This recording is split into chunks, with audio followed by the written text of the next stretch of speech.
স্বরচিত কবিতা নিঃসঙ্গতা। নিঃসঙ্গতা মানে শূন্যতা নয়, নয় একাকিত্ব। নিঃসঙ্গতা মানে সঙ্গীবিহীন নয়, সঙ্গীর জন্য হওয়া নিঃস্ব।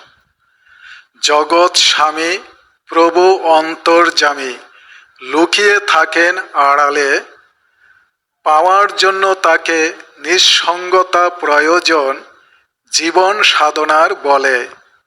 সঙ্গীর জন্য প্রয়োজন নিঃসঙ্গ, সঙ্গ পেলে হবে ধন্য। ভজন সাধনায় সফল হলে চাই না কিছু অন্য।